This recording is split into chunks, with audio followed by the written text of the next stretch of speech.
Oke, dalam Islam ada satu nabi yang kisahnya itu penuh keajaiban. Perannya juga sangat sentral bahkan sampai akhir zaman nanti. Yuk kita bedah bareng-bareng kisah Nabi Isa. Nah, kita mulai dari fakta yang mungkin bikin Anda kaget nih. Ini sekaligus menunjukkan betapa pentingnya posisi beliau dalam tradisi Islam. Berapa kali? 25 kali. Ya, nama Nabi Isa disebut sebanyak itu di dalam Al-Quran. Ini jelas banget menggarisbawahi betapa signifikannya peran beliau. Oke, jadi sebelum kita masuk lebih dalam ke ceritanya, kita harus paham dulu nih, sebenarnya seperti apa sih kedudukan Nabi Isa dalam Islam? Nah, dalam Islam, Isa atau Yesus itu dianggap sebagai utusan Allah yang agung.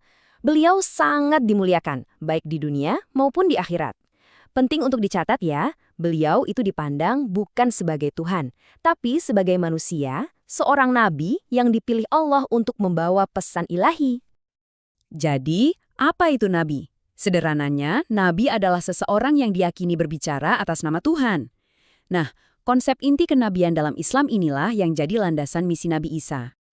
Dan Isa ini bukan sembarang nabi loh. Beliau itu salah satu dari 5 nabi pilihan yang gelarnya Ulul Azmi. Artinya, mereka ini adalah para nabi yang punya keteguhan dan kesabaran yang luar biasa. Ini menempatkan beliau dalam liga yang sama dengan Nabi Nuh, Ibrahim, Musa, dan tentunya Nabi Muhammad. Sekarang, kita masuk ke bagian yang paling menakjubkan. Kisah Nabi Isa itu dimulai dengan keajaiban, bahkan sebelum beliau lahir. Semuanya berawal dari ibunya, Maryam. Al-Quran menceritakan dengan sangat detail kisah Maryam, seorang wanita yang suci, taat, yang dipilih Allah untuk sebuah tugas yang luar biasa. Saking pentingnya peran Maryam, ada satu surat penuh dalam Al-Quran yang dinamai sesuai namanya. Bayangkan, seorang malaikat datang dan bilang, "Wahai Maryam, Tuhanmu memberimu kabar gembira. Namanya adalah Al-Masih, Isa, putra Maryam."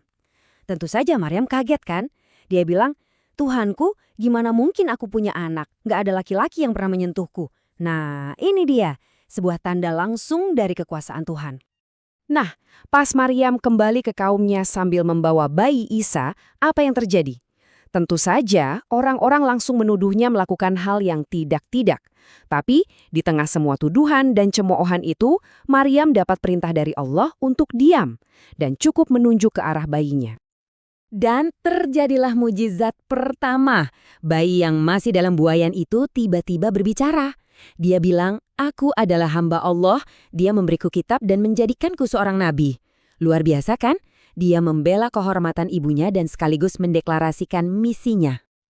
Seiring berjalannya waktu, saat Isa tumbuh dewasa, mukjizat-mukjizat lain pun bermunculan. Semua ini untuk membuktikan bahwa beliau memang benar-benar utusan Allah. Tapi, mukjizat-mukjizatnya itu bukan sekedar pertunjukan sihir ya. Setiap mukjizat itu adalah tanda dari Tuhan yang sangat relevan dengan tantangan pada masanya. Jadi, tanda-tanda apa lagi sih yang beliau tunjukkan selama misinya? Al-Quran mencatat beberapa mujizat yang luar biasa. Beliau bisa menghidupkan burung dari tanah liat, menyembuhkan orang buta dan yang punya penyakit kusta, bahkan menghidupkan orang mati. Beliau juga tahu apa yang orang makan dan simpan di rumah, sampai bisa mendatangkan hidangan dari langit untuk pengikutnya. Tapi kuncinya satu, semua itu terjadi dengan izin Allah, bukan atas kekuatannya sendiri. Oke, kita sudah lihat kelahiran dan misinya. Tapi gimana dengan akhir misinya di bumi? Nah, disinilah perspektif Islam menawarkan sebuah narasi yang sangat unik. Pertanyaan besarnya, apakah Nabi Isa disalib? Nah, ini adalah salah satu titik perbedaan paling fundamental antara narasi Islam dengan tradisi Kristen. Jadi kalau kita bandingkan ya, narasi yang umum kita dengar adalah tentang penyaliban, di mana Yesus wafat di kayu salib. Tapi menurut Al-Quran, yang terjadi adalah kenaikan. Isa diselamatkan oleh Allah, diangkat ke surga. Dan ada orang lain yang dibuat menyerupai beliau. Jadi poin utamanya, Islam mengajarkan bahwa meskipun ada peristiwa penyaliban, Isa sendiri tidak disalib. Al-Quran bahkan sangat tegas soal ini.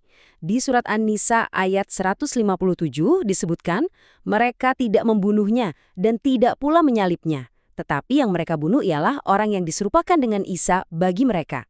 Jadi sangat jelas Allah menyelamatkan nabinya dari rencana musuh-musuhnya.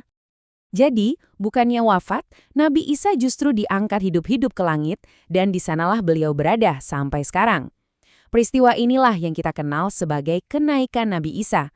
Dan ini menjadi fondasi untuk nubuat tentang kembalinya beliau nanti. Tapi ceritanya belum selesai di situ. Kenaikan ke surga itu bukan akhir dari kisah Isa. Justru, tradisi Islam dengan sangat jelas menubuatkan kalau beliau akan kembali lagi sebelum akhir zaman. Dan kembalinya Nabi Isa ke bumi ini dianggap sebagai salah satu tanda besar hari kiamat.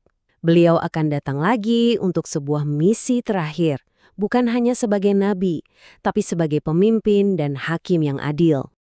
Perannya nanti tuh sangat spesifik. Diceritakan beliau akan turun di dekat Menara Putih di Damaskus, tugas utamanya mengalahkan Mesias palsu atau Dajjal. Beliau juga akan memerintah sebagai pemimpin yang adil, meluruskan doktrin-doktrin yang keliru yang dilambangkan dengan menghancurkan salib. Setelah itu, beliau akan hidup normal, menikah, punya anak, dan baru kemudian wafat secara alami.